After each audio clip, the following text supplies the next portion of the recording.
If elections produce mavericks, sports tournaments produce sports heroes, and wars produce captains and soldiers, then film industry has only one captain of the ship over the last 40 years or so, and that is the showman Subhash Ghai.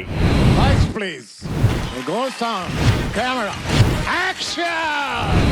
Welcome to the show, Mr. Ghai. It's pleasure having you on Catch the Stars with me, Rohan Dua, on the New Indian. For me, it's a privilege having seen you on the 70mm screen, either through your movies as a writer, director, and producer, but also as a privilege to meet you in flesh today and to profile you and interview you. Mukta Arts, your company, the organization, has completed 44 years. I want to understand what does Mukta mean to you today? तो अगर मैं आपको छोटी सी जीवन की कहानी सुनाऊं, जी, writer director कैसे बना मैं? राइटर बना क्योंकि मैं रीडर अच्छा था। जब मैं 4th स्टैंडर्ड में था तो मेरी माँ ने कहा कि तुम रामायण पढ़ो, महाभारत पढ़ो, और नेक्स्ट डे मेरे स्कूल टीचर ने कहा कि आप रामायण के 16 मॉरल्स लिख कर आओ, ये छुट्टियाँ हैं, इन छुट्टियों में लिख के लाओ। राइट। तो मुझे घर से भी इंस्पिरेशन मिली, स्कूल से भी मिली, तो मैंने उसके लिए मैंने पूरी रामायण और महाभारत पढ़ डाली। जी। और जब मैं महाभारत पढ़ रहा था, महाभारत क्योंकि कॉन्फ्लिक्ट है अच्छे और बुरे लोगों का, तो ज़्यादा इंटरेस्ट करता है बच्चों को। मुझे याद है कि मैं 10 साल की उम्र से लेकर 17 साल 18 साल की उम्र तक 8 साल लगातार प्रतिदिन मैं एक नावल पढ़ता था, एक नावल जी, हिंदी का। हम लोग दिल्ली 6 में रहते थे और हाथ में रेलवे स्टेशन था। उस रेलवे स्टेशन के बुक शॉप होती थी और 4 आना का किराया लगता था। उसमें एक किताब आप ले जाएंगे और वापस करेंगे तो 4 आना पर डे जी।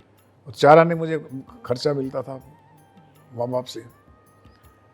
तो मैं एक किताब डेली पढ़ता था। फिर उसमें मैंने मंटो पढ़ा, मैंने बंकिम चंद्र पढ़ा, शरद चंद्र, प्यारेलाल आवारा पढ़े, रोमांचिक कहानियाँ पढ़ी, जासूसी कहानियाँ पढ़ी, और थोड़ा सा आहिस्ता आहिस्ता फिर मैं दिल्ली पब्लिक लाइब्रेरी में गया। वहाँ से मैंने साहित्यिक कहानियाँ पढ़नी शुरू की, फिर भूतनाथ, और वहाँ से मुझे जो रुचि हुई दुनिया को जानने की। सबसे इम्पोर्टेंट जो फिल्म देखना है एक आदमी के लिए, किसी भी सिनेगोर के लिए, हमारे भारतीयों के लिए, when you watch a play, it enlightens your horizon to understand people. जी। आप दुनिया को तभी जानते हैं जब नाटक के थ्रू आप दुनिया की कहानियाँ देखते हैं। जी। अगर व्यक्ति निर्माण के लिए आज भारत में किसी चीज़ की आवश्यकता है, वो ये है कि बच्चों को अच्छी से अच्छी कहानियाँ सुनाई जाएं। और हमारे पास हमारी भारतीय संस्कृति में 10,000 कहानियाँ हैं जो अभी भी अनटैप्ड हैं, और उन कहानियों से प्रेरित होकर वो अपने जीवन का एक मार्ग बना सकते हैं। तो उसी तरह से जब मैंने कहानियों के थ्रू लिखना शुरू किया स्टोरीज, फिर मैं कॉलेज गया तो कॉलेज में मुझे नाटक ने प्रेरित किया। ये कौन से दशक की बात होगी जब आप कॉलेज? ये मैं 60s की बात कर रहा हूँ, 61, 62 की। This was all in Delhi? जी। I went to the Rohtak west college, और उसकी वजह से मैं हॉस्टल में ज़्यादा पढ़ा, और हॉस्टल में मैं बहुत से लोगों को मिला। हॉस्टल के थ्रू मैं अपने सब दोस्तों के घर में चला जाता था, उनके घर सो जाता था, उनके परिवार को देखता था। तो कौन से हॉस्टल में रहे आप उस दौर में? मैं वेस्ट कॉलेज हॉस्टल में था और 4 साल रहा मैं, और उसके थ्रू मैं बहुत से लोगों को मिला। हरियाणा में, रोहतक में? हरियाणा में भी रहा, दिल्ली में भी रहा।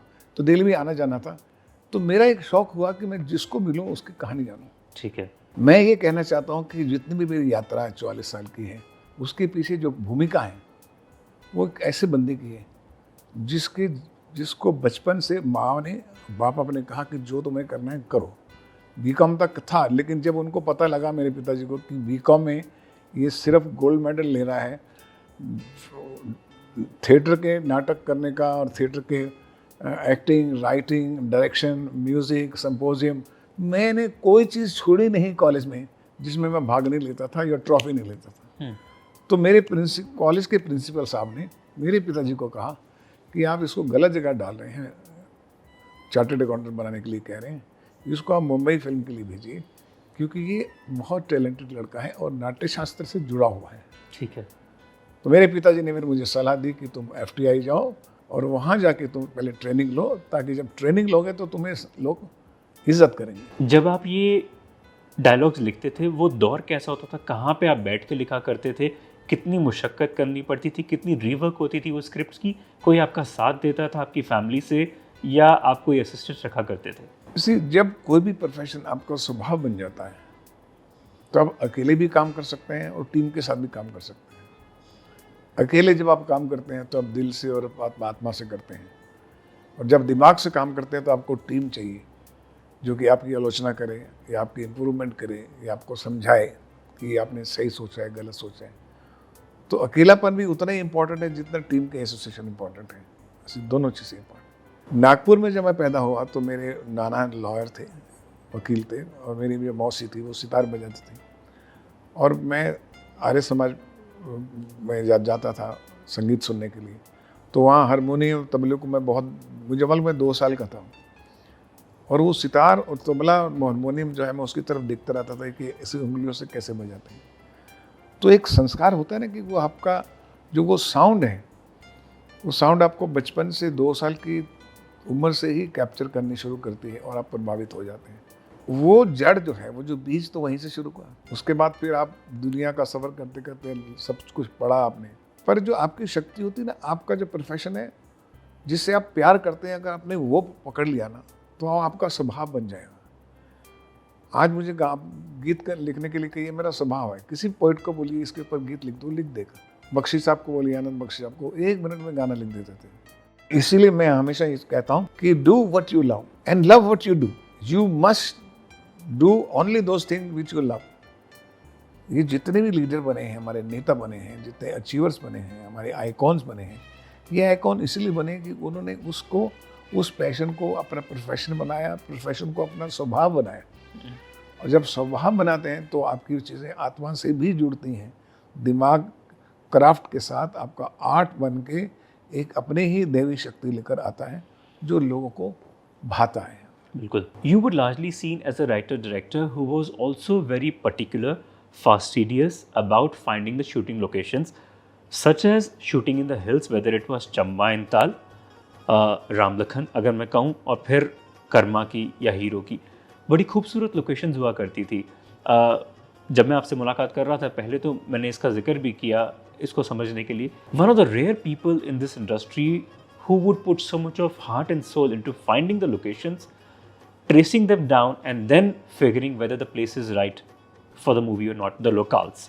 कितना डिफ़िकल्ट होता था चंबा जैसी जगह पे भी जाना या ताल को उस जगह पे फिल्माना। मैं ये समझता हूँ कि जो ईश्वर जो है वो one of the finest art director. आप कभी दूर से देखिए, आपको लगेगा कि इससे बड़ा तो पेंटर कोई है नहीं, इससे बड़ा डिज़ाइनर कोई है नहीं। हम कितने भी आर्ट डायरेक्टर, कितना भी स्पेशल इफेक्ट कर लें, कितना भी कुछ कर लें, वो चीज़ नहीं पा सकते जो ईश्वर ने बनाई है, सृष्टि ने बनाई है। तो मैं हमेशा सृष्टि से बड़ा प्रभावित रहा। अभी भी जब मैं स्क्रिप्ट लिखता हूँ तो मैं खंडाला वगैरह जाके अकेला 20 दिन 25 दिन बैठ कर स्क्रिप्ट लिखता हूँ, कोई मेरा असिस्टेंट नहीं। फिर मैं पूरा स्क्रिप्ट लिखने के बाद फिर मैं आऊँगा, लेकिन वो जहाँ मैं लोकेशन आऊँगा और अपने असिस्टेंट को बताऊँगा और फिर टेक्निकल लोग डिस्कस करेंगे, क्रिटिसाइज करेंगे।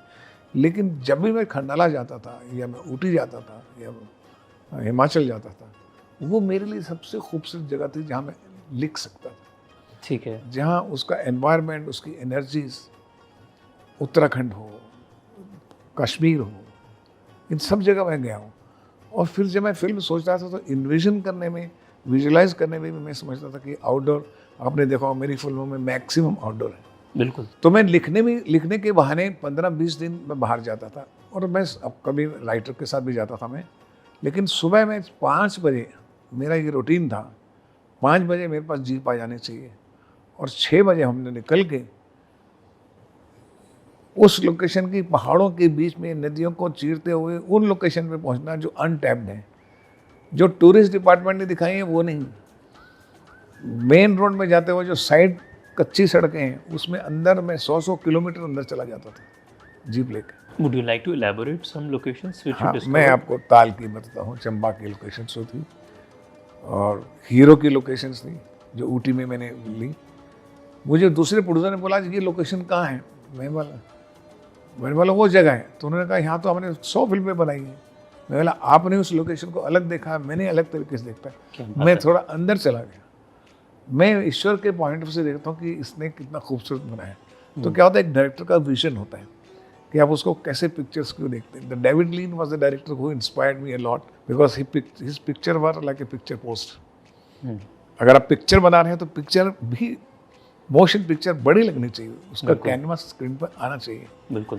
तो आई वॉज ऑलवेज इम्प्रेस. तो मैं बहुत डिफिकल्ट जगह में जाता था, चाहे वो कश्मीर, कर्मा मैंने कश्मीर में शूटिंग की, ऊटी में मैंने हीरो फिल्म की, ऐसी सौदागर मैंने हिमाचल में की, ताल मैंने चंबा में की. So exploring location has been always my hobby. God lies in details. Right. और डिटेल्स में जाने के लिए आपको अपना बियॉन्ड द ऑब्वियस सोचना पड़ता है, और 100% से ऊपर 125% मेहनत करनी पड़ती है. बिल्कुल. थोड़ा और आगे चल के देखते क्या है.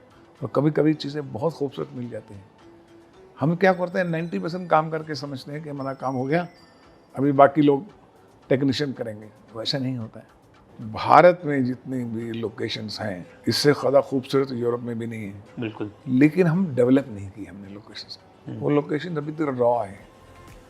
आप नॉर्थ ईस्ट चले जाइए, आप उत्तराखंड चले जाइए, अब इंटीरियर जाके तो देखिए ना, स्वर्ग है भारत. लेकिन हाँ, वो क्योंकि अभी हम लोग कितने 75 साल तो हुए. बिल्कुल. किसी ने डेवलप ही नहीं किया. अभी हम लोगों ने डेवलप करना शुरू किया. तो 10,000 कहानियां हैं हमारे पास और 10,000 लोकेशंस हैं जो अभी तक टाइप. कोई लेने वाला तो बने. बहुत कुछ है भारत में.